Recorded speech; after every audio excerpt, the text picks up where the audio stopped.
Welcome to the deep dive. So, you've brought us a really interesting source today. Yeah, it's a sales page for a guide called the Baby Sleep Miracle Guide by someone named Mary-Ann Schuler. A sales page. Okay, so it's designed to persuade, obviously, full of claims, I imagine, testimonials. Exactly. Claims, testimonials, user comments, and importantly, some fine print, some caveats we need to look at. Right. So, our mission here is basically to dissect what this specific page is telling us.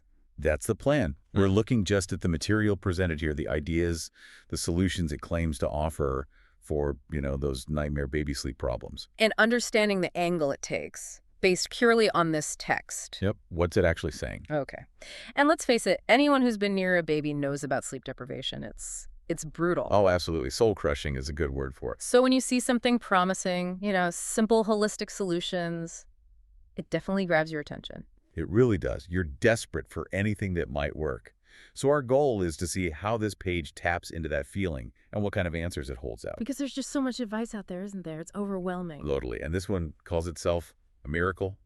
So yeah, let's just break down the message, what's highlighted, what's promised, and what else is kind of hidden in plain sight. Okay, let's get into it. The page hits you right away with a big number, doesn't it? It does. Claims thousands of mothers regulate their child's sleeping pattern holistically using this method every year. Thousands. And it frames it like this is brand new information. Sort of. It says child psychologists and clinical researchers are revealing it for the first time, which sounds impressive. It mixes that natural, holistic feel with, scientific authority. Clever. Very. Tries to sound gentle and backed by science. And then there's the huge promise. Simple and customized steps that work for any baby. Any baby. Yeah. That's a massive claim. When you're struggling, that's exactly what you want to hear, isn't it? That there's one thing that'll fix your specific problem. Absolutely. The universality is a huge draw. So what specifics does it offer? It lists some intriguing points. The first one seems key. Yeah. Highlighted right up top. The most common bedtime mistake, which keeps your little one from sleeping. Ooh, a mistake. Something I might be doing wrong. Exactly. And they attach a number. Over 45% of parents do this wrong. 45%? Wow. Does it say where that number comes from? Nope. No source, no details on the page itself. But you see why it's there, right? It makes you immediately wonder, is that me? Am I making this simple mistake? Definitely. It creates that immediate need-to-know feeling, like maybe this is the simple fix I've missed. It offers hope, suggesting the problem isn't some deep, complex thing, just maybe one common error. Makes sense. What's the next big technique it mentions? It gets a bit more conceptual. It talks about helping your child sleep by emptying his emotional backpack. Emotional backpack. For a baby, that's quite an image. Isn't it? It's described as an easy technique recommended by Dr. Markham.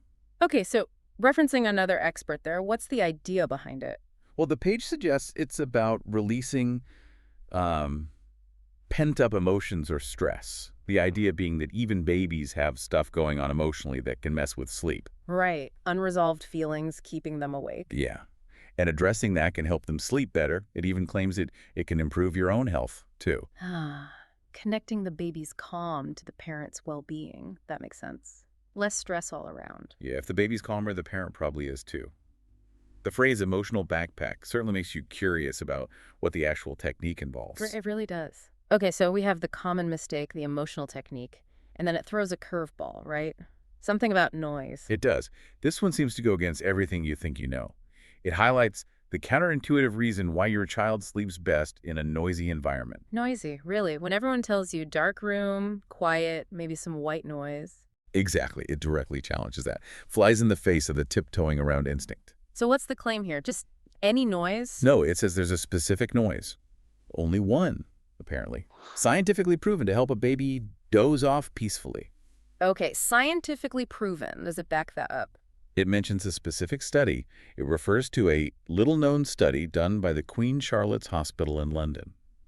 Citing a specific hospital and study, even without a link, adds that layer of credibility, doesn't it? It really does. Makes it sound like, see? Real research behind this surprising idea. Okay, so just to recap the main hooks. Thousands helped. A secret common mistake, this unique emotional technique, and a counterintuitive noise thing backed by a specific study reference. Strong promises. Definitely designed to pull people in, and the page offers a free presentation to get you started, which then leads to buying the actual guide. It mentions a price of $37. Right. Now, beyond those main points, the comments section on the page adds another layer. We see users interacting. Yeah, the comments are interesting. You see someone like Marilla Cruz saying it really works.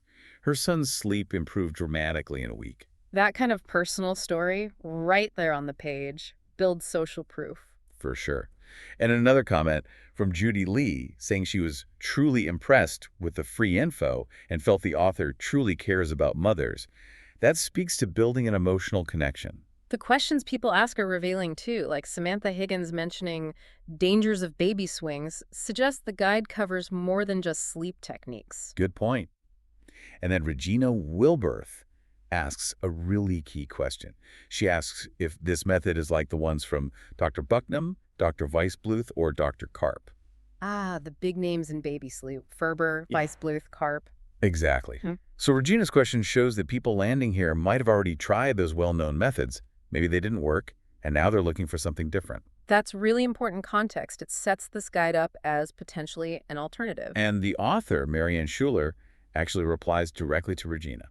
Oh, what does she say? She says, quite clearly, the short answer is no. So, directly positioning her method as different. Yes. She reinforces that her techniques are based on newest scientific research and claims she's never seen any approach similar. This links back to that initial claim about researchers revealing something new. She's really emphasizing the uniqueness. There's another question too, isn't there? About autism. Yeah, Chloe Jackson asks if the method works for a child with autism. Shows parents are bringing complex situations to the table. And the author's reply. Mary-Ann tells Chloe, I made sure my method can be used with any child, even babies who are special like yours. So again, reinforcing that works for any baby idea. But isn't there something really important right after that reassurance? Yes, this is critical. Immediately after saying it works for any child, she adds this sentence. Please note that I'm not a doctor and that I always advise to consult with your physician because nothing is more important than the safety and well-being of your love. Wow. Okay. Right there in the comments. A huge disclaimer. Exactly. She claims it's universal, but immediately follows up by stating she's not a doctor and strongly advising professional medical consultation. That's significant. And it's not just buried in one comment reply, is it? Not at all. This message is repeated much more formally down in the disclaimer section. You know, the bit at the bottom most people probably scroll past. Ah, the official legal part. What does that say? It explicitly states the content and the product are based on the author's opinion and provided as S and as available. Author's opinion.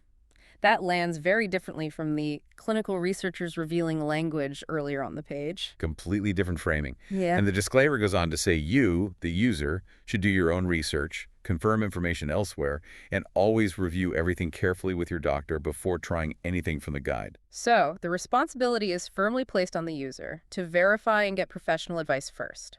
Absolutely. And it explicitly says neither the author nor the retailer, ClickBank, are providing medical advice. It states the information is not intended to replace medical advice offered by a physician. Standard stuff for this kind of product, legally speaking. Okay. So we have this clear tension. On the one hand, really compelling marketing claims, unique, holistic, thousands helped, fixing common mistakes, secret techniques. All designed to resonate deeply with exhausted, desperate parents. But on the other hand, right there in the source itself, in comments and the formal disclaimer, you have these crucial warnings. Yeah, author's not a doctor. It's opinion-based, no guarantees, absolutely not a substitute for medical advice, and a strong recommendation to see a professional first. Looking at the whole page, that contrast really jumps out, the persuasive sell versus the necessary legal and ethical warnings. It really does. And it highlights why, especially with health stuff, you have to read everything. The exciting claims are just one part. The disclaimers are equally, if not more, important for understanding what's actually being offered and its limitations. It's a fascinating look at how marketing in sensitive areas works, isn't it? Balancing the hook with the required caveats. Definitely. It shows that even in sales material, critical context is often there if you look for it. And it hammers home the point, especially with kids' health, that no online guide or sales page, no matter how convincing it sounds, Can replace actual medical advice from a qualified professional. They're supplemental maybe, but always need that expert oversight. Okay, so let's quickly recap what we pulled from this sales page deep dive. We saw the big claims, helping thousands, a unique, holistic method based on science. Right, highlighting specific things like the common bedtime mistake, the emotional backpack idea, the surprising noise tip, citing that London hospital study. All very intriguing. But then we contrasted that with the vital context provided within the same source, Yeah, the author's own comments saying she's not a doctor, her method is just unique in her view, and especially the formal disclaimer. which clearly states its opinion, not medical advice, and that consulting a doctor is essential for safety. Absolutely essential. So for you listening, this look at just one source of sales page really underscores something important.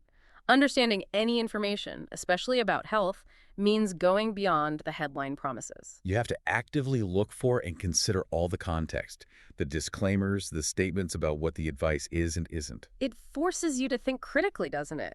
Yeah. How do you weigh that exciting promise of a solution against the less flashy but crucial advice to seek professional help? Yeah, what's the responsibility there? For the person selling, sure, but also for us as consumers, especially when it involves our kids, we have to prioritize safety and actual expertise. It leaves us with a final thought to chew on. In this world flooded with online information and clever marketing, how do you personally navigate that line? How do you decide when a potential solution needs to be checked against the advice of a qualified expert, especially for health matters? It's a tricky balance, for sure. Something we all need to think about. Thanks for joining us for this deep dive into the layers of a sales page.